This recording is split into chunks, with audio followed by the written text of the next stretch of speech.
This is Cameron. Yeah, welcome to Holden Resto Bali. Damien. Yes, that's me. Yeah. So basically what we do here is we build vehicles to order. So basically we never really have vehicles that are already ready to go, completely finished, because that's not what we do. No. You approach me and you say, Cam, I'm looking for an HQ or a Tirana. I want it this colour, I want it that colour, I want an SLR kit. I want to do a 308 conversion in Australia, which more often than not we do. So do you restore them and send them back to Australia? 99% of them, yeah. Wow. Okay, fair enough. I saw an old E8 sitting in the driveway the other day when we were over here going up to Ubud, and I thought this one needs to be saved and brought back and hopefully sent back to Australia, because there's not much left in Australia now. Yeah, and they're getting really expensive. So Cam, just tell me a bit about the car. Yeah, sure. So, look, back in around the late 70s, early 80s, Caltex ordered an unknown number of utes, panel vans and sedans. Yep. Mainly utes though, and a few panel vans. Basically, these were all to be utilised in their remote oil operation in Sumatra. So they were out in the field taking oil drums here and there and whatever. Basically field service attendants. Driving them around, and yeah, that was what they needed to use. And this was one of those cars. And this was one of those cars, as was the WB over in the corner. Yep. So, but this one here is a 77. Correct. Now, there's a really special thing about the Caltex special order cars. They all came out with LSD diffs. They all had GGS instrumentation and upgraded suspension. Cool. And so they're almost like a Monaro ute. Yeah, but the six-cylinder Aussie force. Six-cylinder. So they were a 202 tough M20 4-speed and LSD. Yeah. And yeah, they had the lifted. Yeah, the springs were obviously, and maybe there was an extra leaf in there. I'm not quite sure exactly what.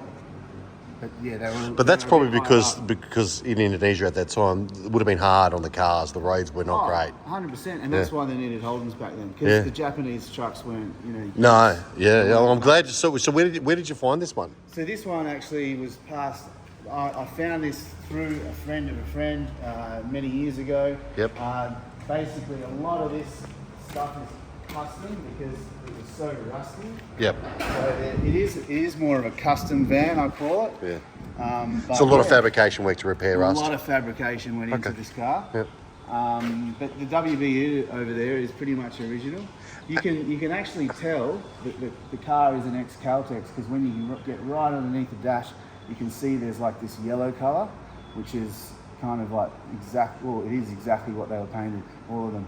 The fleet of Caltex cars were all that same yellow colour. Big question. The big question, did they export GTS, Monaros and all that? So yeah, there were a few special orders, usually for like Australian embassy guys, Indonesian officials, people that were wealthy enough at the time to order one into a container, ready running from Elizabeth straight into a container over to Java or wherever they were living in Indonesia. So they weren't sold. So they were purely export ones. Purely export. So they wouldn't have had the ADR tag on them. They just would have had just their 2 or 3 tags, depending on what they came out with. Well, they might have had the compliance tag. Compliance, but not the ADR, because it being an export vehicle. Imagine they wouldn't have, because I know that the ones that were sent over to Thailand only had 2 tags for an LC GTR. Correct. So all the Indonesian cars that were built by Udatimex, which is the assembler here in Indonesia, they all have the 2 tags. Okay. They don't have the compliance tag because they didn't require compliance for Indonesian roads. No, correct. So what about this one here? Is that a GTS? No. So this is a Kingswood. Yep. And we have, we're just doing a GTS version. So our biggest emphasis and goal at the end of the day in all of this stuff, everything that we do every day, is to get minimal filler, so complete smooth surfaces, and try and resist the temptation to go too thick on the bog. Yep. And that, you can't build a car without any surface filler at all. That is ridiculously impossible. But you can sit there and metal file, but how much money do you want to spend? If you have $100,000, exactly. you're going to buy brand new panels. Exactly. Sort of thing. But what we're doing here is just a very light skin. Yeah, very, very light skin, no thicker than a 50-cent piece.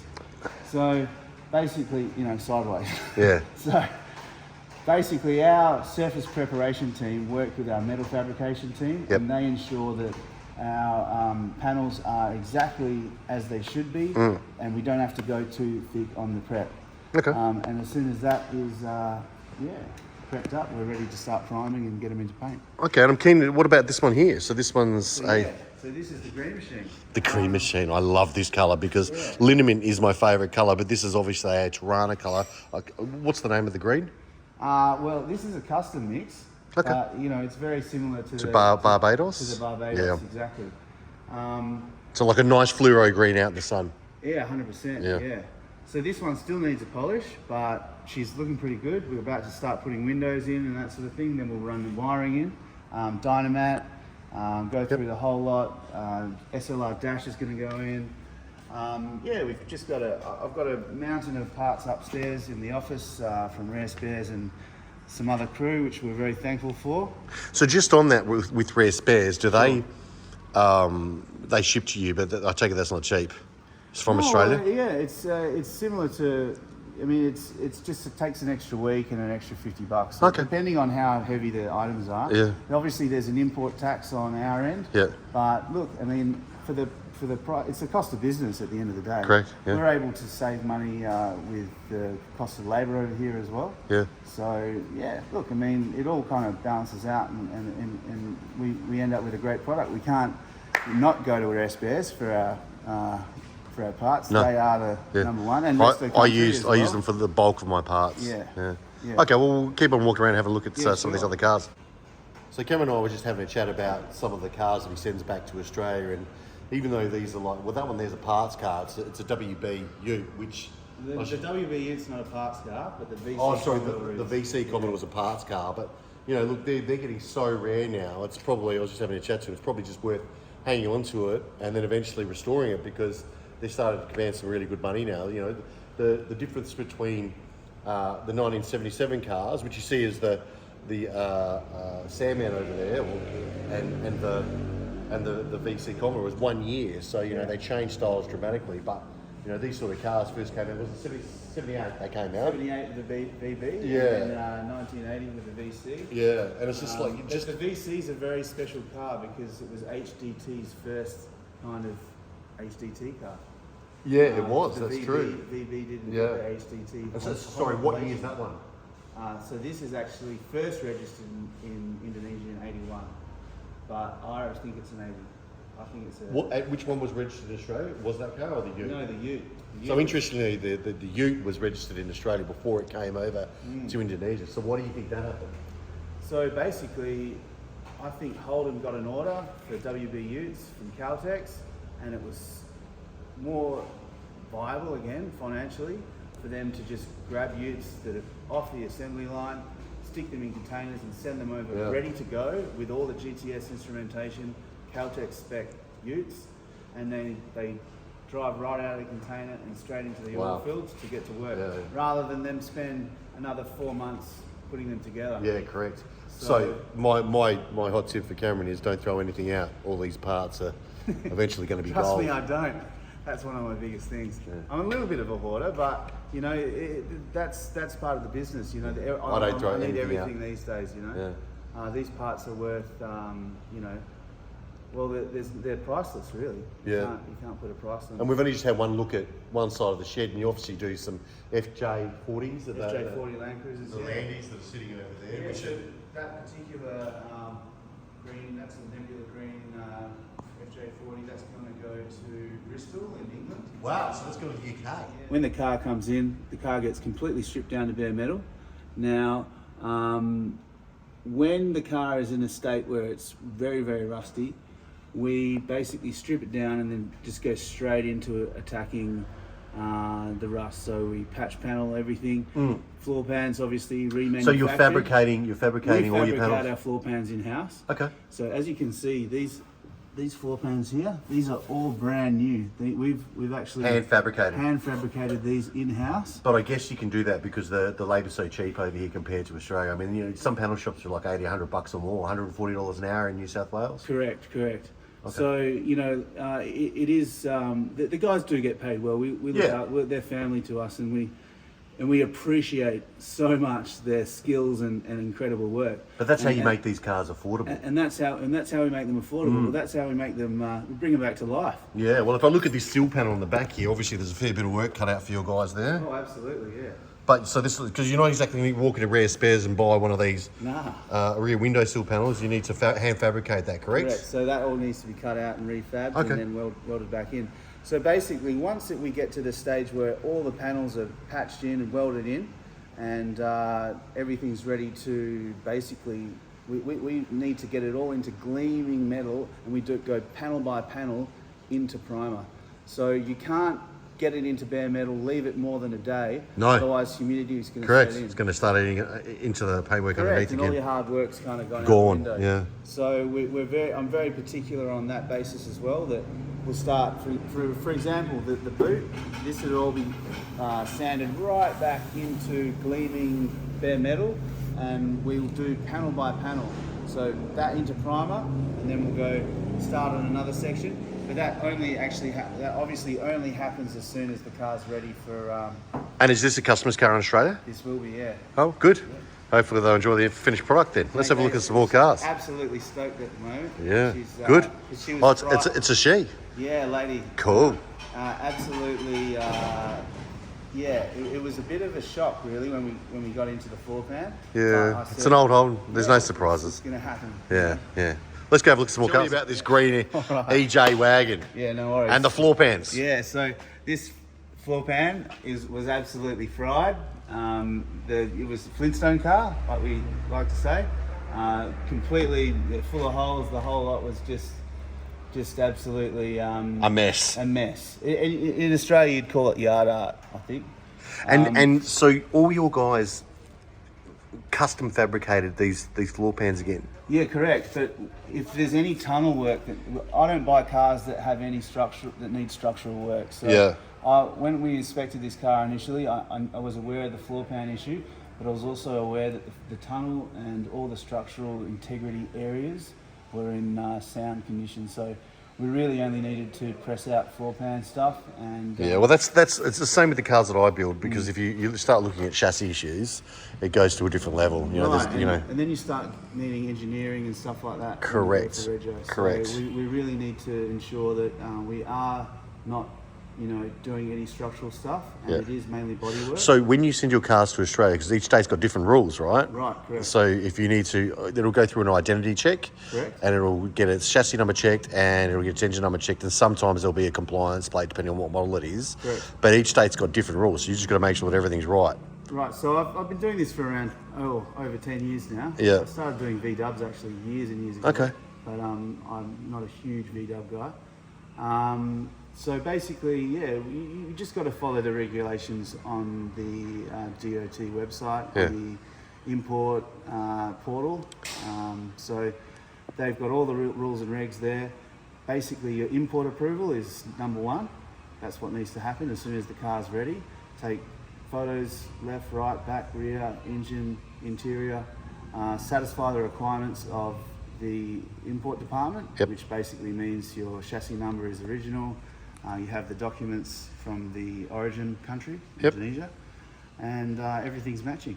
Is that providing some old historic rego papers as well, if you have to? Yeah, exactly. So every vehicle that we buy has to have the matching number rego papers, and otherwise they're not really viable to send overseas. Yeah, you guys have done a great job. I mean, I just know how rusty some of these cars can be, and to have it looking like that again is a credit to them.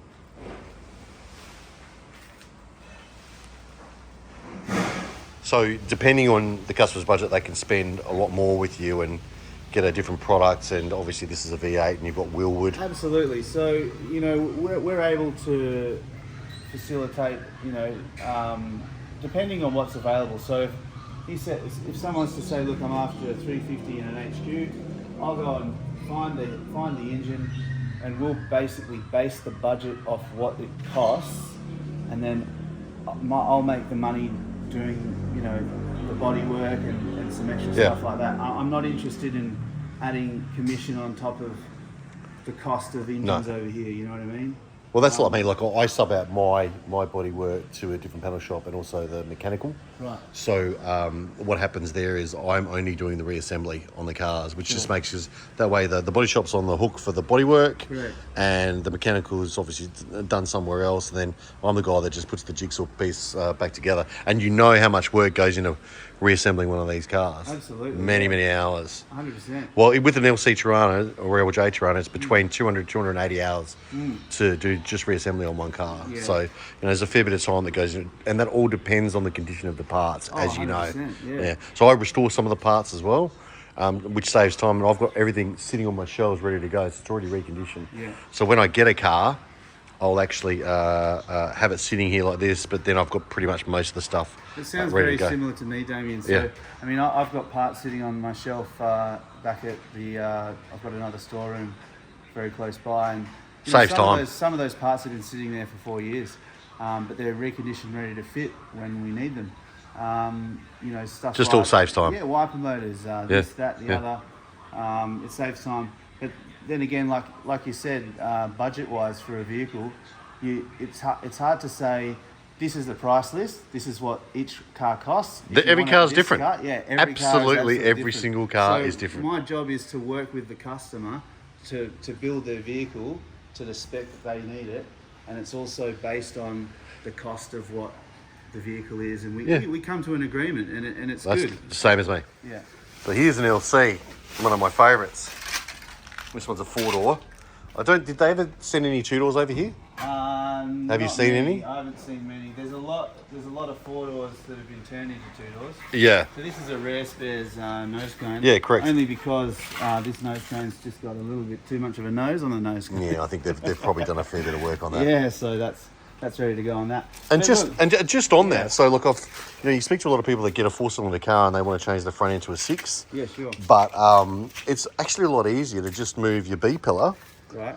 back here, change the quarter panel, and put a 2-door door on there. So you can actually convert it real quick and easy to a You could. to a 2-door. I want to say easy. It's not as easy as that, but It wouldn't be that easy, but I'm telling you, it's not something that we'd probably be interested in doing No, unless no. we're staying here locally. no. But I'm just saying back home for the people in Australia. Yeah, no, for sure. A lot of people just think that it's easy to convert a 4-cylinder, and it's not. It's Mate, quicker to do this if you know what you're doing. Stick with the 4 doors. The missus is going to be happy. The kids in the back Yeah. enjoy it. You know. Okay, this one's your car, obviously. Yeah. Look, I haven't tried to sell this one. This is a very special car to me.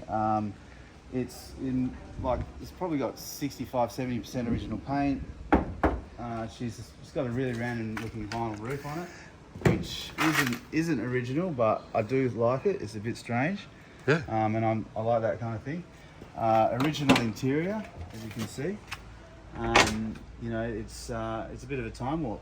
And basically the plan with this one, she's got the original 173 4-speed. What I'd like to do is just get her up to scratch, nice and tidy. Yeah. So there's no flare kit that's going on this. You're just going to put a ducktail. No, I don't want to ruin the guards on this. Yeah. They're still beautiful and Yeah. original.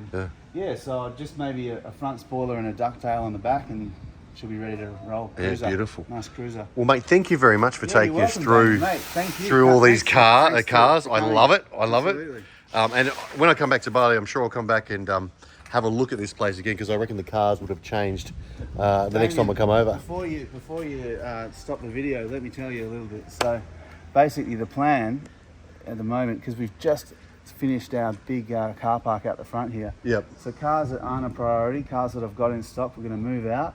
I'm going to have a little barbecue kind of sausage sizzle area, a small bar, coffee shop. Well, not a coffee shop, but coffee machine, street machine mags. We'll do highlights of I want, but burnouts, people can come down and have a look. People can come down and have a look. Yeah, cool. Because I find a lot of people, they want to come down and see us. They don't necessarily want to buy a car. No. And that's cool. Yeah. Come down, see us, spread the good word. Well, I'll look forward to coming back and having a look at that then. Absolutely, yeah. Do. That's what I want to do. Cool. Thanks for your time. No worries, Damien.